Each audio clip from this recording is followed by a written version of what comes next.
இது செவ்வாய்க்கிழமை வடவழி ஆண்டவர் கோயில் வந்து மிக வெறிச்சோடி கிடக்கு. மக்கள் கூட்டமே இல்லை.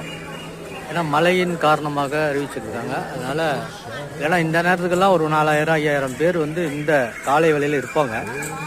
நேரம் ஆக ஆக ஆயிரக்கணக்கான மக்கள் இருப்பாங்க. ஆனால் இன்றைக்கு இல்லை. பார்க்கக்கூடிய நண்பர்கள் பக்கத்தில் இருந்தீங்கன்னா வந்து கோயிலில் சீக்கிரமாக முருகப்பெருமானை தரிசனம் செய்யலாம்.